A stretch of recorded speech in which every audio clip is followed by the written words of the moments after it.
waktu itu Bapak kan juga ketua KPK, ya.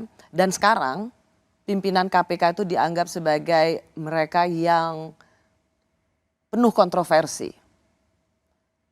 Justru dan dijadikan sebagai alat politik kekuasaan. Waktu zaman Pak Agus gimana? Waktu zaman saya yang mencoba mau dijadikan alat kekuasaan, tapi karena waktu itu masih independen, masih tidak di bawah presiden, kita masih bisa menyangkal atau bisa tidak mengikuti apa yang diinginkan oleh presiden. Oh, jadi waktu itu Pak Agus sendiri bisa merasakan KPK itu mau dijadikan sebagai alat kekuasaan? Mohon maaf, ini perlu saya ungkapkan karena semuanya harus jelas, dan saya pikir baru sekali ini saya mengungkapkannya di media yang kemudian ditonton orang banyak. Bicara pada beberapa teman sudah, tapi kepada media seperti ini belum. Mohon maaf, kenapa saya kemudian tadi di depan juga menyoroti tone of the top, keinginan Pak Jokowi itu kemudian perlu juga menjadi perhatian kita. Saya terus terang pada waktu kasus IKTP, saya dipanggil sendirian. Oleh Presiden. Presiden pada waktu ditemani oleh Pak Pratikno. Jadi saya heran, biasanya memanggil itu berlima, ini kok sendirian. Dan dipanggilnya juga bukan lewat ruang wartawan, tapi lewat masjid kecil itu. Jadi dijemput dari sana. Nah itu di sana, begitu saya masuk, Presiden sudah marah. Presiden sudah marah, menginginkan, karena baru saya masuk itu, beliau sudah teriak, hentikan, kan saya heran, hentikan, yang dihentikan apanya gitu kan. Setelah saya duduk, ternyata saya baru tahu kalau yang suruh hentikan itu adalah kasusnya Pak Setnov. Ketua DPR waktu itu? Ya, Ketua DPR pada waktu itu mempunyai kasus IKTP, supaya tidak diteruskan. Nah, sprindik itu kan sudah saya keluarin 3 minggu yang lalu, dari Presiden bicara itu. Sprindik itu tidak mungkin, karena KPK tidak punya SP3, tidak mungkin saya berhentikan, saya batalkan.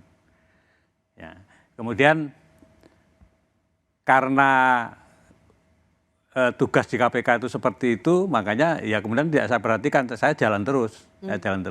Tapi akhirnya kan dilakukan revisi undang-undang, nanti kan intinya revisi undang-undang itu kan SP3 menjadi ada, kemudian di bawah presiden, karena apa pada waktu itu mungkin presiden merasa bahwa ini ketua KPK diperintah presiden kok nggak mau, apa mungkin begitu kemudian itu gelagat awalnya ya? Ya, nah, jadi jadinya kan revisi undang-undang KPK itu, dan sebelum revisi undang-undang KPK itu Anda kemudian juga perlu pahami, buzzer itu kemudian kan bukan main kan. KPK sarang Taliban, KPK. Jadi sehingga civil society pada waktu itu yang membela revisi undang-undang KPK itu sangat-sangat sedikit.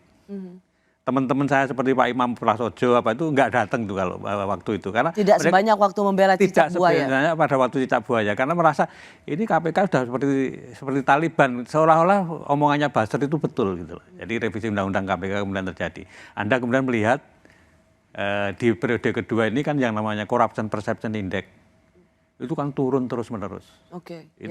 Itu menjadi gambaran kita, karena itu yang menilai adalah 9 lembaga internasional. Pak Agus, kalau saya ingin kembali, jadi ini sebuah kesaksian ya, dan fakta yang Pak Agus alami, bahwa Bapak dipanggil oleh Presiden untuk menghentikan kasus IKTP yang mentersangkakan Setia Novanto, waktu itu menjadi Ketua DPR.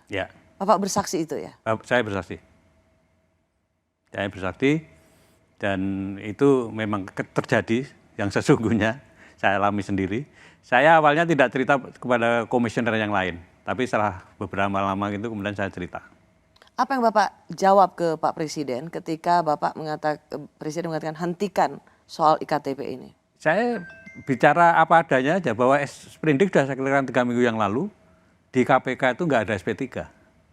Nggak mungkin saya memberhentikan itu. Yang Anda tangkap Pak Agus, yang ingin dihentikan Presiden itu adalah jangan sampai mentersangkakan Setia Novanto yang waktu itu menjadi Ketua DPR. Karena Presiden waktu itu juga nanya kepada Pak Menseknek, Pak Sarasik, sprindik itu apa toh gitu. jadi itu kejadiannya pada waktu itu. Dan akhir dari pertemuan itu apa, Pak? Yang nggak ada apa-apa. Saya diperintahkan nggak mau, ya sudah, saya pulang begitu aja. Dan Bapak kemudian melihat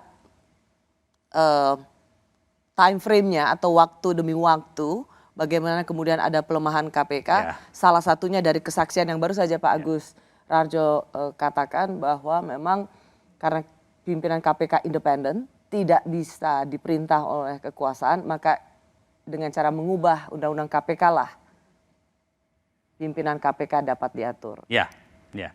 Itu salah satu yang setelah kejadian revisi Undang-Undang KPK kemudian menjadi perenungan saya. Oh ternyata pengen KPK itu bisa diperintah-perintah gitu.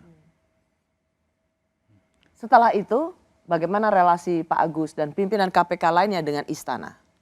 Pada waktu revisi Undang-Undang KPK, semua orang mungkin tahu. Pengen ketemu nggak diizinkan. Bahkan bukan hanya ketemu presiden, ya, ketemu Menteri Kumham saja tidak diizinkan. Pimpinan KPK waktu Ya. itu? Jadi itu yang kami rasakan. Kemudian saya kemudian diajak Pak Laude Muhammad Syarif ya, ketemu dengan Menteri Kumham, tapi draftnya juga nggak ditunjukkan. Jadi sampai terakhir tuh kami nggak tahu sebetulnya yang direvisi ini apa, itu kita nggak tahu. Itu kejadian yang kami alami terakhir kami di KPK.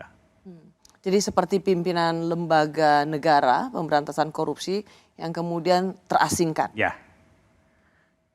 Bayangkan revisi Undang-Undang KPK selesai dalam waktu berapa? 12 hari dan pimpinan KPK sama sekali nggak tahu apa yang direvisi sampai terakhir.